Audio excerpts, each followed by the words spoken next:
무대 위에서 우승을 즐기는 방법, 이야기만 들어도 좀 이렇게 행복한 웃음이 나는 그런 말인데요. 처음 딱 떠오르는 생각이 내가 타고난 기질, 내가 무대 체질인가? 를 생각을 할 수가 있습니다. 보통 nature와 nurture, 선천적인 것과 후천적인 거에 대해서 좀 아규먼트가 굉장히 많잖아요. 타고나는 것이 중요하냐, 아니면 트레이닝하는 것이 중요하냐. 그래서 제가 13살 때 이제 뉴질랜드에서 최연소 국가대표를 하면서 멘탈 코치님이 그때부터 이제 있기 시작을 했어요. 13살 때부터 멘탈 코치님과 함께 일을 하면서 나의 멘탈 컨트롤을 하는 노하우를 얻어나가기 시작을 했죠. 나의 타고난 기질, 나의 장단점을 좀 파악을 하게 되는 거죠. 나는 어떤 사람인지, 어떤 성향의 사람인지, 어떤 때 화를 내고 어떤 때 마인드 컨트롤을 할 수 있는 사람인지를 알게 되면서 어떤 딱 트리거가 생겼을 때 내가 어떤 반응을 보이잖아요. 그 반응을 내가 빨리 캐치를 하고 내가 지금 이제 흔들리는 타임이 되는 거구나. 캐치를 한 후에는 그것을 다스려서 컨트롤을 해서 내가 원하는 스테이트로 다시 나의 멘탈을 바꿔놓는 것.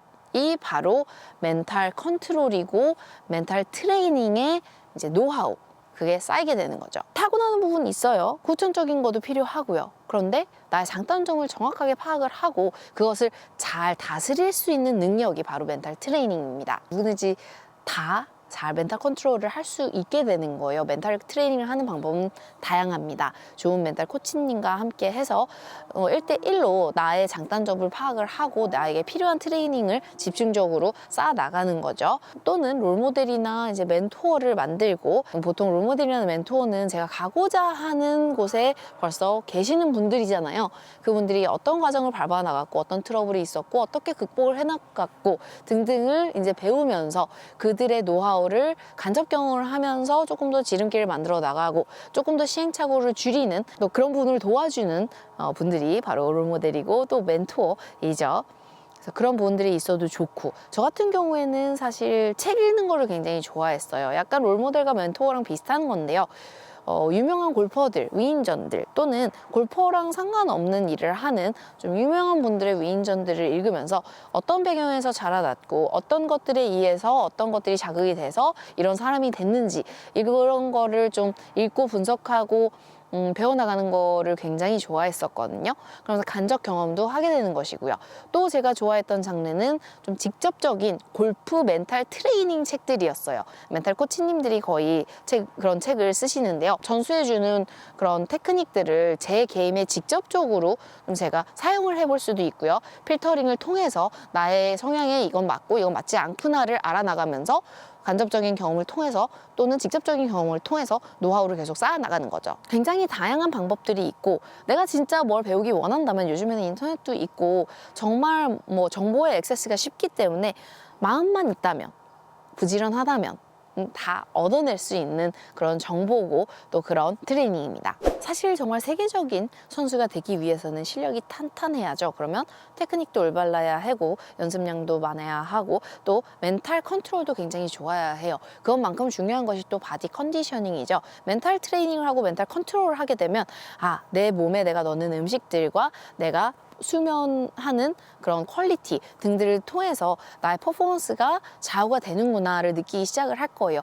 바디 컨트롤도 이제 좀 이해도를 높여가야 하는데요. 이제 두 번째 주제로 넘어가 볼게요. 두 번째 주제는 최고의 퍼포먼스를 만들어내는 나의 최적화된 상태예요. 이것이 뭐 어떤 숫자의 심박수일 수도 있고요. 어떤 에너지 레벨일 수도 있고요. 어떤 바이오 리듬일 수도 있고요.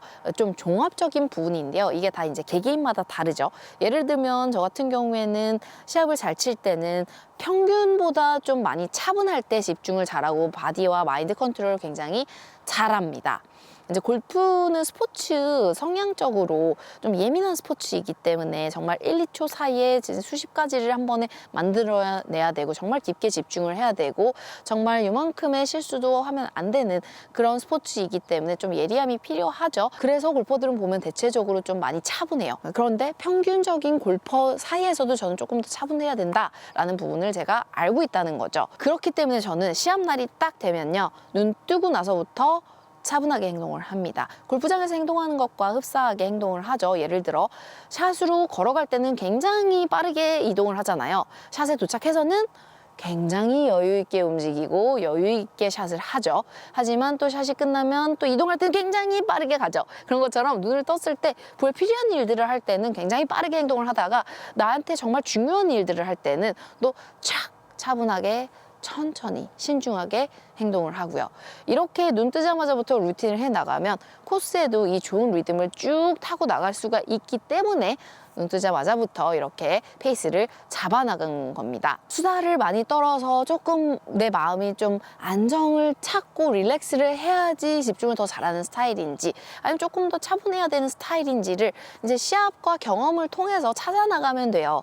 그러다 보면 이제 내가 그 상태에서 벗어났을 때를 인지를 하게 되는 거죠. 내가 지금 너무 수다스럽네? 지금 내가 너무 업이 돼 있어서 바운시하네? 이러면 캐치를 빨리 하고 내 상태를 다시 쫙 가라앉힌 것이 바로 노하우고 능력입니다. 이 뜻은 또 어떻게 해석을 할 수가 있냐면 플레이를 하다 보면 실수를 해요. 골프는 완벽한 샷들로 이루어지는 게임이 아니잖아요. 누가 덜 실수를 하느냐 하는 자가 이기는 스포츠라고 할 정도로 실수투성이만 내는 그런 스포츠예요. 그런데 실수를 하면서 화를 내면 안 되냐는 아니에요. 화를 내도 돼요. 하지만 이 화를 내서 풀고 또 내가 정말 최고의 퍼포먼스를 낼 수 있는 상태로 얼만큼 빠르게 리그루핑을 하느냐, 얼만큼 빠르게 다시 그 상태로 돌아오느냐가 나의 실력의 일부분인 거예요. 이게 2홀, 3홀, 4홀을 망치게 하느냐 아니면 그 다음 샷에 딱 내가 원하는 상태로 돌아오느냐, 이것이 바로 노하우고 컨트롤이고 나의 실력입니다. 멘탈 트레이닝에 대해서 이야기를 했고요. 이제 피지컬 컨트롤, 내 마인드 스테이트 컨트롤에 대해서 이야기를 했고요. 이제 세 번째 주제는 언어예요. 언어가 왜 골프 실력과 상관이 있지? 상관이 없는 것 같은데 라고 생각을 할 수가 있는데요. 예를 들어 볼게요. 김주영 선수는요, 해외에서 자랐고 영어를 굉장히 잘하죠. 문화적으로도 미국에서 플레이를 할 때 전혀 문제가 없어요. 김주영 선수가 PGA 투어에 데뷔하자마자 정말 탑을 찍은 것은 실력이 정말 출중해서이기도 하지만 이런 언어적인 부분이나 문화적인 부분에서 굉장히 편안함이 있었기 때문에 시행착오를 줄이고 바로 탑을 찍을 수 있었다라고 생각을 할 수 있죠. 이것 또한 개개인 성향에 따라서 완전 갈리는 부분인데요. 예를 들어 저 같은 경우에는 한국에서 태어났고요. 한국말이 저의 first language이고요. 하지만 어린 나이에 이제 외국에서 쭉 자랐고 영어를 한국말보다 더 많이 사용을 했죠. 그렇기 때문에 저는 문화적으로 다양한 문화를 받아들이는 데 문제가 없고요. 언어적으로 한국말과 영어를 사용을 하는데 큰 문제가 없어요. 그런데 처음에 제가 영어를 하기 시작을 했을 때는 영어를 못했어요. 알아듣지 못했어요. 근데 성향상 잘못된 단어, 잘못된 발음, 손짓, 발짓 하는 거에 대한 거리낌이나 자존심이 상한다거나 속상하거나 이런 게 없었던 걸로 기억을 해요. 거리낌 없이 내가 내 의사소통을 하기 위해서는 손짓, 발짓, 안 되는 영어를 사용을 했고 저는 그게 괜찮았었어요. 완벽주의자 성향을 가진 친구들은 단어 발음을 잘못하거나 단어 선택을 잘못한다면 그거에 대한 이제 자존심을 너무 상해했고 그거에 대한 용납을 할 수 없는 성격이었고 그러다 보니까 좀 자존감도 떨어지고 움츠려들게 되고 말을 안 하게 되고 이런 경우를 굉장히 많이 봤거든요. 이건 성향적인 거예요. 정답은 없습니다. 이 성향이 더 좋다, 이 성향이 나쁘다는 없습니다. 나의 성향이 완벽주의자이고 내성적이고 움츠러드는 스타일이라면 그럼 언어 실력을 기르고 문화적인 시각을 넓혀가면 돼요. 내가 어떤 행동을 했을 때 문화적인 다름 때문에 상대방이 내가 생각지 못한 반응을 하게 된다면 거기에서 당황을 할 수 있고 거기에서 나의 개임이 흔들릴 수가 있잖아요. 근데 그런 거가 좀 많이 접해 있고 많이 노출이 돼 있다면 어느 정도 반응을 했을 때 이제 거기에 흔들리지 않는 그런 좀 이렇게 담대함을 가질 수 있게 되는 거죠. 근데 그런 거 저는 전혀 그런 스타일이 아니에요. 성향적으로 그런 거 신경 안 써요. 그러면 언어적으로나 문화적으로나 크게 일부러 실력을 늘리려고 할 필요는 없지만 그래도 문화적으로, 언어적으로 어느 정도 실력이 갖춰져 있다면 나쁠 건 또 없지 않습니까? 어느 정도 여유가 되는 친구들은 동계 훈련이나 유학이나 또는 과외 등등을 통해서 이런 문화적인, 언어적인 부분을 넓혀갈 수 있고요. 요즘에는 인터넷이 너무 잘 돼 있기 때문에 내가 배우고 싶다면, 내가 알고 싶다면 모든 걸 다 배울 수 있게 되어 있잖아요. 그렇기 때문에 정말로 내가 간절히 원한다면 여러분들 어떻게 해서든 헤쳐나갈 수 있습니다. 그리고 또 문화적인 부분, 내가 소통하는 부분을 좀 떠나서 또 언어가 굉장히 중요한 이유가 하나가 또 있는데요. 그거는 이제 플레이를 할 때 내가 만약에 영어를 잘 못해요. 그런데 플레잉 파트너가 둘 다 미국 애들이에요. 근데 좀 나쁜 마음을 가진 아이가 있어요. 그러면 이 친구가 경기위원장한테 뭐 이 친구가 어쩌고 했어. 거짓말 했어요. 근데 나는 이 친구가 뭐라 했는지 하나도 몰라요. 그리고 경기위원장이 나한테 와서 뭐라 하는데 무슨 말인지 몰라요. 그러면 저는 정말 억울한 상황이 오게 되는 거예요. 그렇기 때문에 언어를 좀 어느 정도는 해야 돼요. 그래서 이 친구가 뭐라 했는지는 이해하고 그거에 대해서 반박은 할 줄 알아야 되는 거예요. 또 한 예를 들면 제가 시합을 치고 있었는데요. 한국 선수 한 명이랑 미국 선수 한 명이랑 이렇게 쓰리썸으로 치고 있었어요. 저는 영어도 하고 한국말도 하는 선수고요.